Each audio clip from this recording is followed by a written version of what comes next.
Well, hello everyone, it's me, Greg, and I'm doing this video, putting it together in June, but I'm going to air it on July 1st, which is the 163rd anniversary of the first day of the Gettysburg Battle, July 1st, 1863, if I have that right.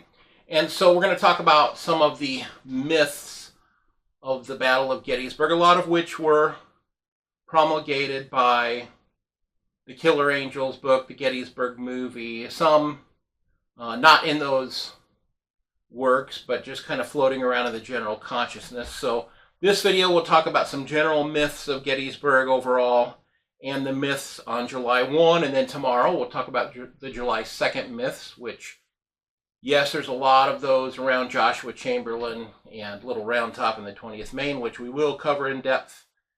And then July 3rd will come out on July 3rd, and we'll talk about the myths associated around that. I'm wearing my patriotic Army Airborne shirt today, so without further ado, let's start. So here are our overall myths. The myths about the equestrian statues, about the Gettysburg Address, about the ghosts of Gettysburg, and then we'll get into the July 1st myths, so the shoes, Spangler's Spring, actions with John Buford and his cavalry. We'll talk about the 3 Confederate prisoners, and we'll talk about the Black Hats of the Iron Brigade. So with the equestrian statues, the myth has always been if there was a statue of a Confederate general, if all 4 hooves of the horse were on the ground, they emerged from the battle without a wound. But if 1 hoof was up, it meant that that officer was wounded.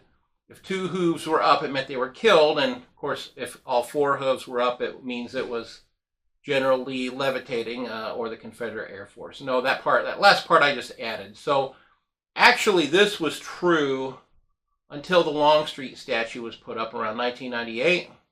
This was probably accidental, not really coordinated or intentional. So let's take a look at some of these statues. So you have the Meade statue and the Hancock statue. It went up in 1896. You notice Meade was not wounded, so yeah, all 4 hooves are on the ground, but Hancock was, and so his hoof is up. The Lee statue, the Slocum statue, the Oliver Howard, John Sedgwick statues all have 4 hooves on the ground.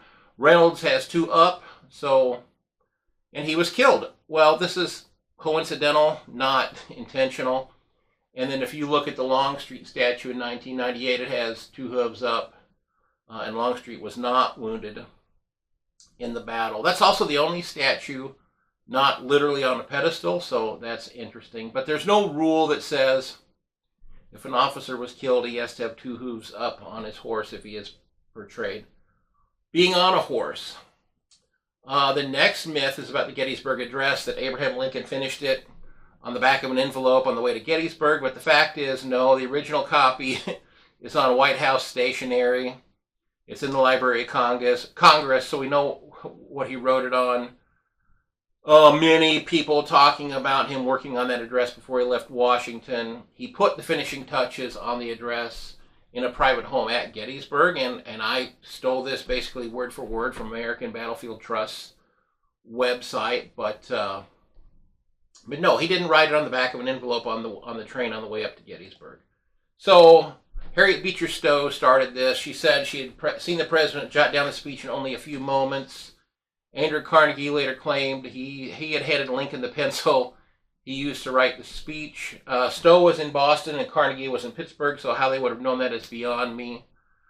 And but in 1906, there was a patriotic pamphlet called The Perfect Tribute where they repeated that myth. And you know, when you read something, you think, well, that must be accurate, so it just got repeated and repeated. But it's not true.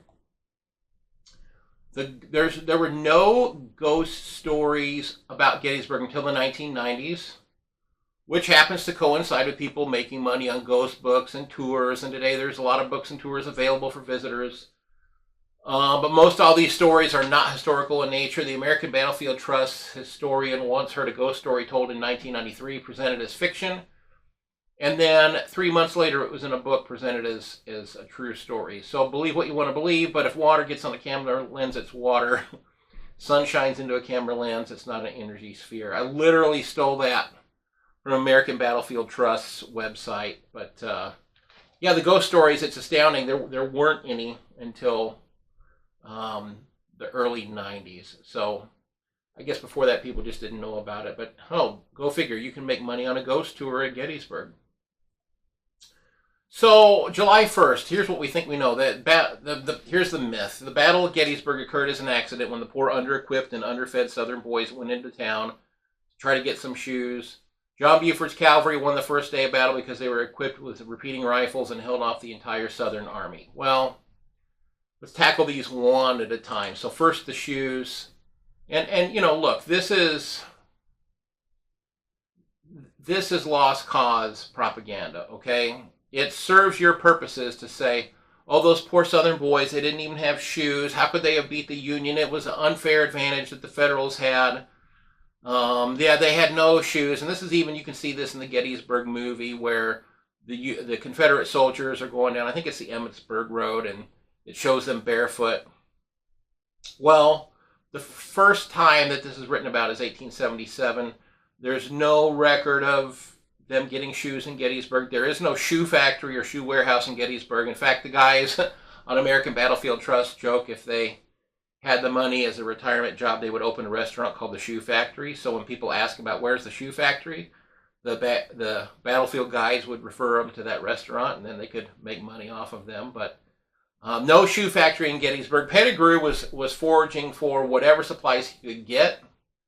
Any food, any shoes, any clothing, anything, they would take it because they needed those supplies. They were living off the land. Really, the reason the Battle of Gettysburg started is because it's simply a major road hub where all the roads converge. So that's why. It wasn't that Pettigrew's brigade went in to get shoes.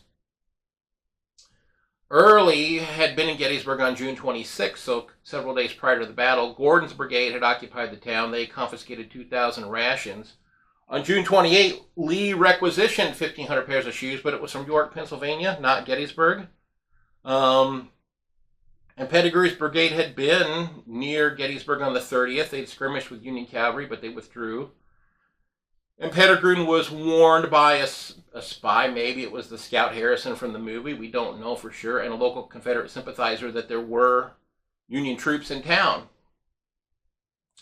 So, why the shoe myth? Well, it's a simple, convenient story to explain why Lee fought a battle there. It was in Harry Heath's account of the battle, which was in 1877. Heath and Hill did not believe that when Pettigrew told them there's cavalry in Gettysburg. Pettigrew had not fought at 2nd Manassas, Antietam, Fredericksburg, or Chancellorsville, so he had not been with them, so they did not trust what he was saying. Heath states, Hill told me to move into Gettysburg, but Hill's dead by this time. So, you know, it's an account that Heath wrote many years, 12, 13, 14 years after the battle, but that's the only source for this.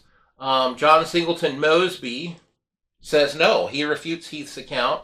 By this time, he was a Republican, so nobody was going to believe him. The official record was not published on this until 1880, and Hill's reports characterized Heath's move as a reconnaissance in force. So Hill probably told Heath to occupy the town. But by this time, Hill, Archer, Pendle, Ewell, Pettigrew, Stewart, Lee, they're all dead. So no one can refute this shoes thing, but probably Heath was just ordered to move into Gettysburg, take his whole division, reconnoiter it in force, and bumped into the Federal cavalry there and sparked the conflict. But it wasn't an accident. It was a result of orders. It was a result of the fact that all the roads converged there. In Shelby Foote's book in 1863, he has this quote where he says, if there's no objection, I'll take my division tomorrow and go to Gettysburg and get those shoes. And Hill says, none in the world. Well, it's a fictional dialogue. It's never cited as what the source is for this. So, you know, it gets into Shelby Foote's book, and a generation of people in the 60s, 70s, 80s read that, and they're like, yep, it got started by shoes. Well, Shelby Foote just sort of invented it out of thin air, so no. The Spangler's Spring myth is that Union and Confederate soldiers had a truce, an unspoken truce, and you know, if you need water, we won't shoot at you. But the fact is, both sides used the spring, and on 3 occasions when they were there at the same time, they fired on each other. So no, there was no truce. If we see you trying to get water, we're going to shoot you. So romantic idea, but not true. Buford's repeating carbines. So the myth was that Buford was able to slow down Heath because his troops were armed with repeating carbines, you know, which is kind of morphed, and I'm being silly here. You know, rifles, machine guns, 20 millimeter Vulcans, M60 machine guns, 50 cals, whatever. But the truth is, they weren't armed with repeating rifles. They were armed with Spencer carbines that were breech loading, so you could load them a little bit faster, but you couldn't load 7 rounds. They were not repeaters. Sharps and Henry rifles were repeating, but Spencers were not. Now, there was one regiment that had repeating rifles, one regiment out of the whole division.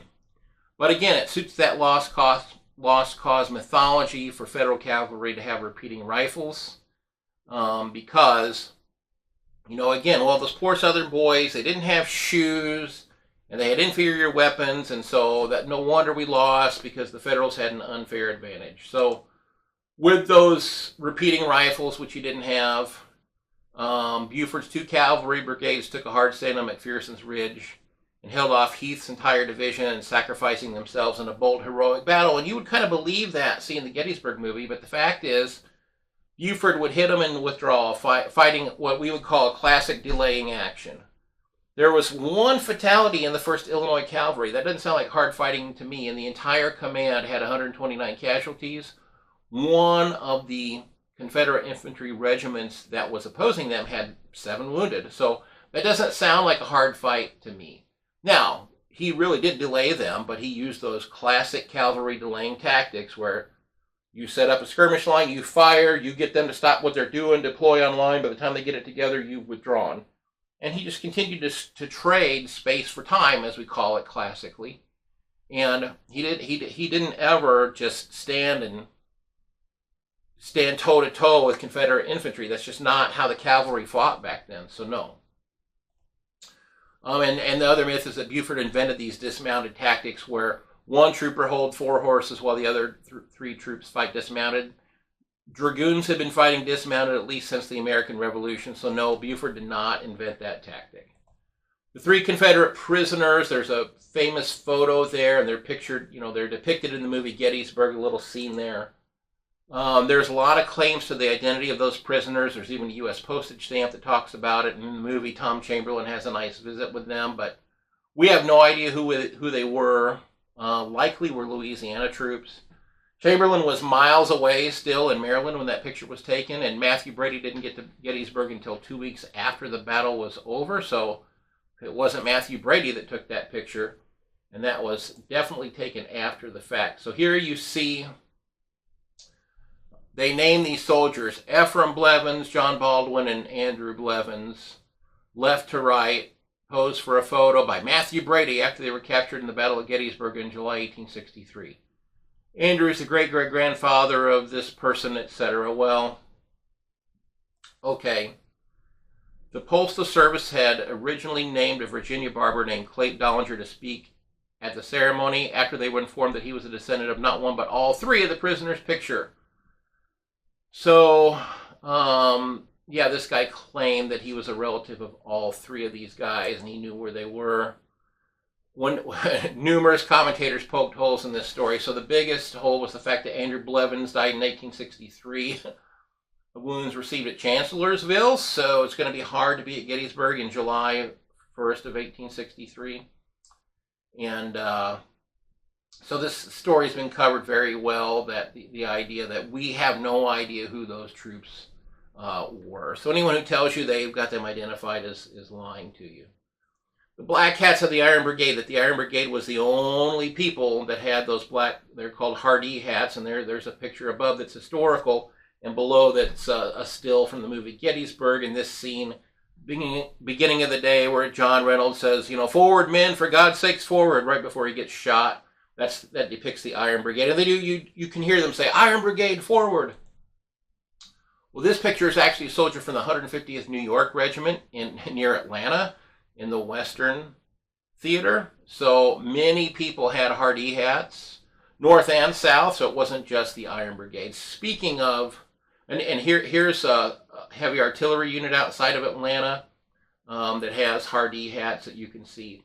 Speaking of that, this Union cannoneer, one thing you'll notice if you look real closely, he doesn't have any shoes. So it wasn't just the Confederates that didn't have shoes. Anyway, here's my sources for this video. And like I said, tomorrow's video is going to be a lot more extensive because we're going to talk a lot about the 20th Maine and Little Round Top and things like that. But thank you for watching. I hope you watch again tomorrow. Thanks.